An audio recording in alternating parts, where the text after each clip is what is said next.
డబ్బు, అనారోగ్యం, ఉద్యోగం, వ్యాపారం, అప్పులతో బాధపడుతున్నారా? మీకోసమే launch your future programme. Hi viewers, India's largest digital media network Suman టీవీకి స్వాగతం. ప్రస్తుతం మనతో ఉన్నారు motivational speaker and language trainer Vijaya Bangaru Amma. So Hyderabad metro నిజంగా ఎంత మంది హ్యాపీగా ఫీల్ అయ్యారు అంటే, మెట్రో ట్రైన్స్ వచ్చాయి, చకచకా ఇంటికి వెళ్ళిపోతాం, చకచకా ఆఫీస్లకు వెళ్ళిపోతాం. ఈ మెట్రో ట్రైన్ లో కూడా కొంతమంది ఇక వాళ్ళని ఏమనాలో అర్థం కావట్లే, కామాంధుల్ని కంట్రోల్ చేయలేకపోతున్నాం. నిన్న ఈవినింగ్ అంత పబ్లిక్ లో అంతమంది జనం ఉంటేనే ఒకడు ప్యాంట్ జిప్పు తీసి ఒక అమ్మాయి దగ్గర చాలా బ్యాడ్ గా బిహేవ్ చేశాడు.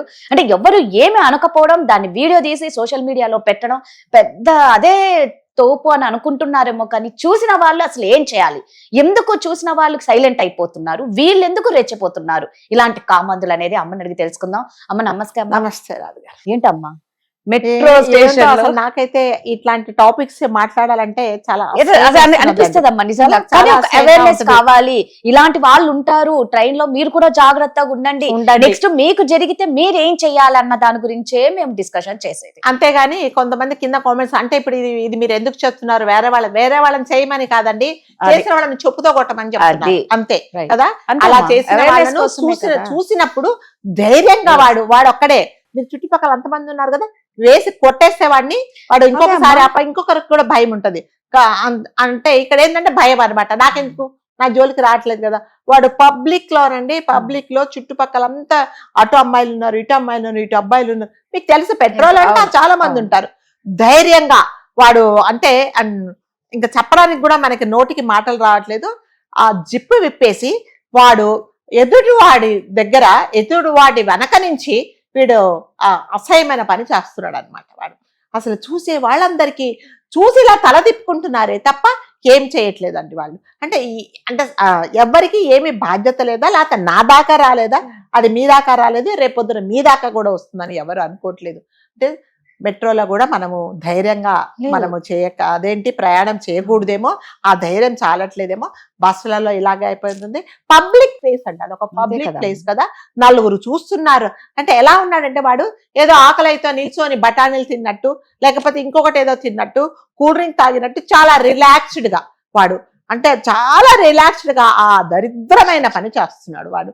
సో అప్పుడు వెంటనే ఏం చేయాలంటే కింద పడేసి అందరు పడేసి తొక్కాల, లేకపోతే దాంట్లో తోసేయాలి అంతే. అంతే కదా, చూసి అంటే ఏం మాట్లాడటం లేదు. ఎందుకంటే భయం. 10 మంది ఉన్నప్పుడు ఏం చేస్తామండి, వాడిని ఏం చేస్తాడు వాడు మనని. అంటే వాడు వయసు అంత చిన్నవాడేనండి, వాడు పెద్ద. అంటే మీరు అన్నట్టుగా ఇట్లాంటి దరిద్రమైన ఆలోచనలు, కోరికలు, పనులు చేయడానికి వయసుతో నిమిత్తం లేదు. ఈ కాలంలో జరుగుతున్న పరిస్థితులను బట్టి వాడి మనసులో అసలు ఏం నడిచిందో నాకైతే తెలియదు. కానీ ధైర్యంగా వాడు అంటే ఏమాత్రం తప్పు చేస్తున్నాను అనే ఫీలింగ్ కూడా లేకుండా వాడు చక్కగా నిల్చొని ఆ పని చేస్తున్నాడండి. వాడు ఎవ్వరు కూడా పట్టించుకోవటం లేదు.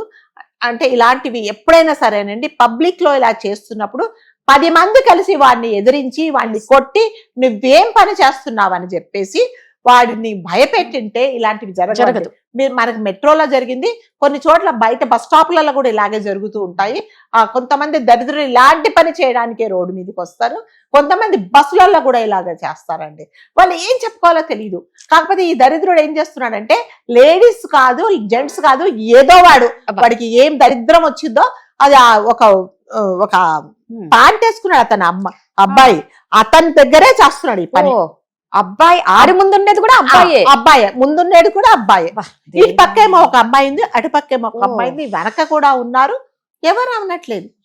ఏం చేయాలండి, నిజంగా చైన్ లాగేసి పట్టించేసేయాలన్నమాట. ఇదిగో ఇలాంటి పని చేస్తున్నాడు అని చెప్పేసి. నిజంగా చైన్ ఎప్పుడు లాగుతారంటే చాలా ప్రమాదకరం. మరి ఇలాంటి సో చూసిన వాళ్ళకు కూడా మనకు కూడా ఒక సోషల్ రెస్పాన్సిబిలిటీ అనేది ఉండాలి. ఏదైనా ఇలాంటి జరిగినప్పుడు అందరు చేసే గబగబా గుమికూడి ఎవడు అంబులెన్స్ ఫోన్ చేయరు, ఎవరు పోలీసు వాళ్ళకి ఫోన్ చేయరు, ఫస్ట్ వీడియో తీసేసి వాళ్ళు సోషల్ మీడియాలో పెట్టేసి షేర్ చేసేస్తారు. దానివల్ల ఏం లాభం వస్తుందండి? వాడికి ఏమవుతుంది చెప్పండి? వాడికి ఏమైనా పనిష్మెంట్ దొరికిందా? వాడంతగా వాడు అంటారు కదా, ఏదో సునకానందం పొందేసి వాడు కిందికి వెళ్ళిపోతాడు. లేకపోతే ఇంకొక చోటి పని వాడు ఇంకొకటి ఏం చేస్తాడట, ప్రతిరోజు అంటే స్టేషన్ లాస్ట్ దాకా దిగి మళ్ళీ అక్కడ టికెట్ కొనుక్కొని మళ్ళీ వచ్చే ట్రైన్ లోకి ఇదే పని రాను పోను ఈ పని కోసం ఈ పని ట్రైన్ కోసమే యూస్ వస్తాడట చేసుకుంటున్నాడు. ఈ పని కోసమే వాడు వస్తున్నాడు. మరి ఇంత జరిగినప్పుడు ఇంత తెలిసినప్పుడు వాడిని నిజంగా పోలీసు వాళ్ళు అరెస్ట్ చేసి వాడికి ఒక పనిష్మెంట్ ఇస్తే ఇంకొకరు చేయరండి. అంటే కొంతమంది ఇట్లాంటి పర్పస్ కోసమే వస్తారు రాజుగారు బస్ స్టాప్లలో.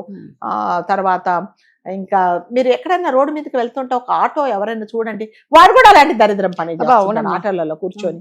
అంటే మనం ఎక్కడ ఏం తలకాయలు తిప్పుకొని చూడకూడదు, ఎక్కడ చూడాలో తెలియదు. దీని గురించి ఎవరికి చెప్పాలో తెలియదు కూడా రాదు. ఎలా ఇప్పుడు మనం ఇంత ఇదిగా డిస్కషన్ చేయలేకే గడుపులో తిప్పేస్తున్నమాట ఇలాంటి టాపిక్స్ మనం మాట్లాడుకోవడానికి. కాకపోతే ఈ సోషల్ అవేర్నెస్ ఏంటంటే నిజంగా అలా జరిగినప్పుడు కంపల్సరీగా వాడు అందరూ కలిసి వాడిని ఆ ట్రైన్ లో వేసి తొక్కేసేయాలన్నమాట.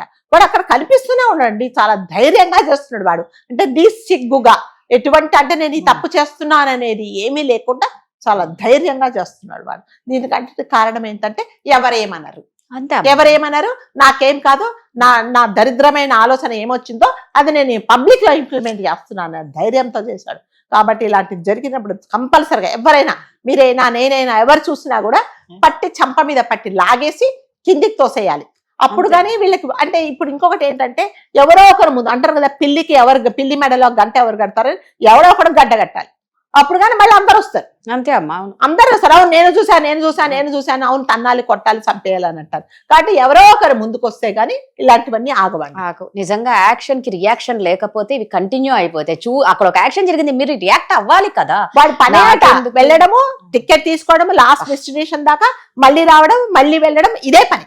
అంటే వాడు ఎన్ని రోజుల నుంచి ఇలాంటి పని చేస్తున్నాడు, ఎలాంటి ధైర్యంతో చేస్తున్నాడు. ఎందుకంటే నన్ను ఎవరికి ఏం అనకపోవడమే విచిత్రం.